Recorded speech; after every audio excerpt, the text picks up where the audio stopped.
Welcome to Yoga with Subhash. In this video, I'll be demonstrating a reclining pose called the Supta Padangushthasana. The word Supta means reclining, Pada means the foot, Angushtha means the big toe. So it's the reclining hand to the big toe pose. So let's get started. Lie down on your back and just relax for a few moments with the legs apart, hands away from the body, just very loose and relaxed body to prepare for this stretch. And now slowly bring your feet together, and we'll begin by bending the right knee and then hold the back of the right thigh with the hands. So with the hands, try to guide the knee closer in towards you, and at the same time begin to stretch the leg up as straight as comfortable. And in this pose, our intention is to keep the leg straight, but if that begins to cause pain or discomfort, you can always bend the knee slightly.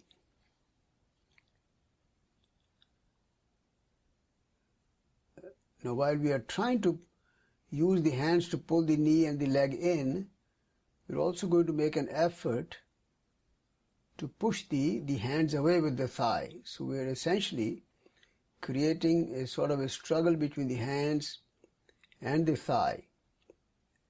On the one hand, the thigh is trying to push the hands away from you, and on the other hand, the hands are trying to pull the entire leg in towards you.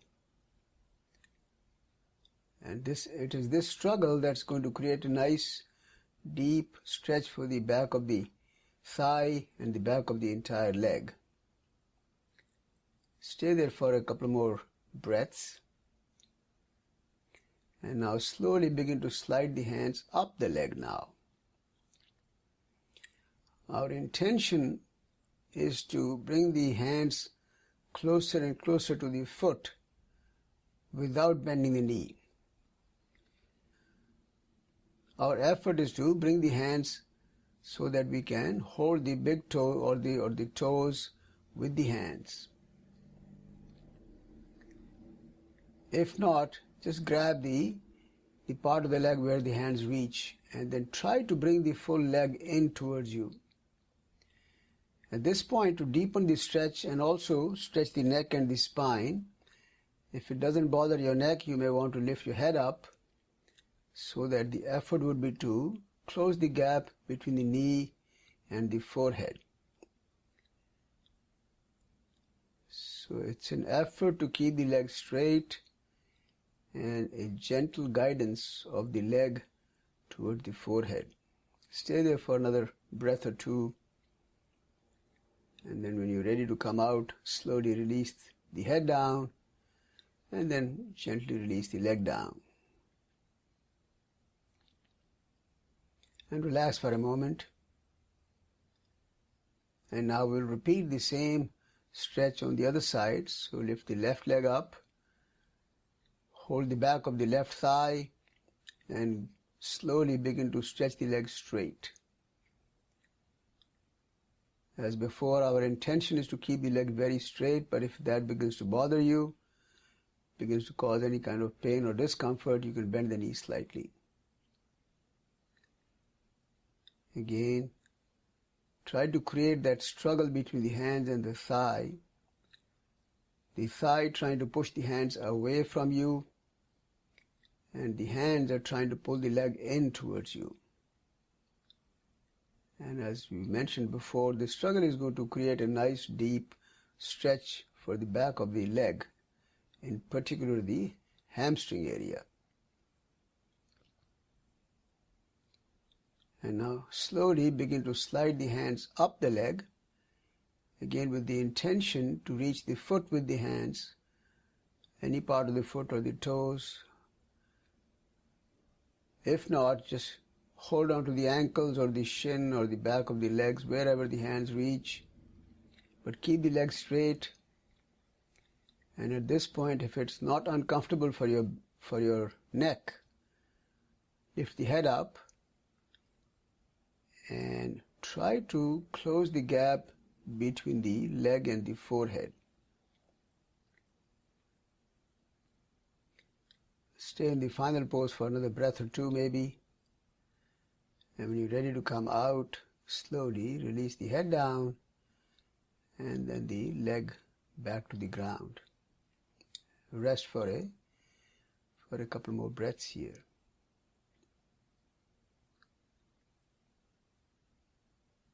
And at this point now, we will use a strap to again do a similar stretch, but also include a side stretch this time. So take a strap and loop the strap on the arch of the foot. Let's start with the right foot. Hold the strap as close to the foot as possible so the elbows are straight. And then keep the leg straight if it's comfortable. Again, if you need to bend the knee slightly, that's perfectly okay. Also try to curl the toes down towards you, pushing the heel away from you. And while you're still trying to bring the leg in closer to you, maintain this position for just a couple more breaths. And as we did earlier, if you're ready to lift the head up, you may attempt to lift the head up if it doesn't bother your neck. And now close the gap between the leg and the forehead. And stay in this position for another breath or two. And now slowly release the head down and switch the strap to the right hand only. Now holding the strap with the right hand, bring the left arm onto the side on a T and gently roll the head over to the left side. And holding the strap with the right hand, allow the leg to go down closer and closer to the floor on the right side. Maintaining a gentle pull with the strap, try to bring the leg as close to the floor or on the floor if it's comfortable.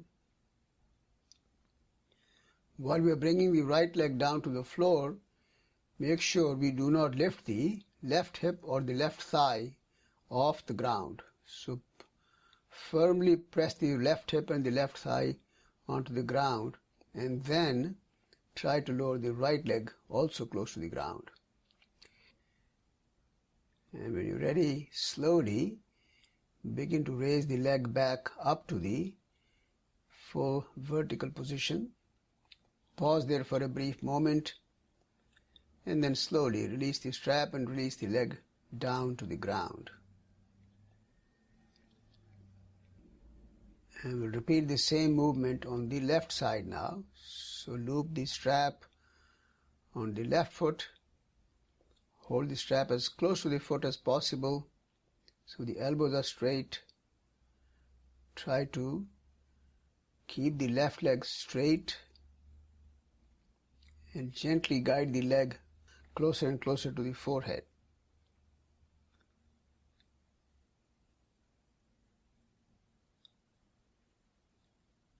While you're keeping the leg straight, also try to curl the toes down towards you, pushing the heel away from you.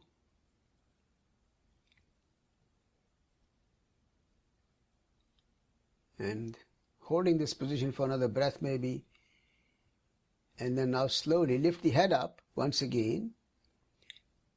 Try to close the gap between the leg and the forehead. It's a very gentle effort. Lift the head up only if it doesn't bother your neck or the back. And now slowly release the head down and then switch the strap to the left hand only. Bring the right arm on the ground onto a T and gently roll the neck over the right shoulder and then begin to release the leg, the left leg, closer to the floor on the left side. At all time, try to maintain a gentle pull with the strap So the leg remains closer to the body. While you're making the effort to drop the leg to the floor, make sure the right hip and the right thigh remain firmly pressed onto the ground. Bring the left leg as close to the floor as comfortable. Hold this position for a couple more breaths if comfortable. And now slowly begin to lift the leg back up to a vertical position. When the leg is fully vertical, pause there for a brief moment. Lift the right foot also up now and put the foot in the strap. And now we're going to try and stretch both the legs together. So first keep the head on the floor, keep the legs straight with the toes pointing down. Maintain a pull with the strap, so you're bringing the legs closer to the body. And at this point, if it's comfortable, lift the head up and then try to close the gap between the legs and the forehead. Still keeping the toes pointing down, heels pushed away from you. That will also deepen the stretch on the back of the legs. And now slowly bring the head down back to the ground. Release the strap and then very gently bend the knees and then bring the legs back to the ground. And now relax in Shavasana for a few moments. Enjoy the effect of the hamstring stretch that we just did. I hope you have enjoyed this video and I hope it will help you with your home practice. As always, I would love to hear your feedback, any comments or suggestions for future videos that you would like to see. Thank you and have a wonderful day.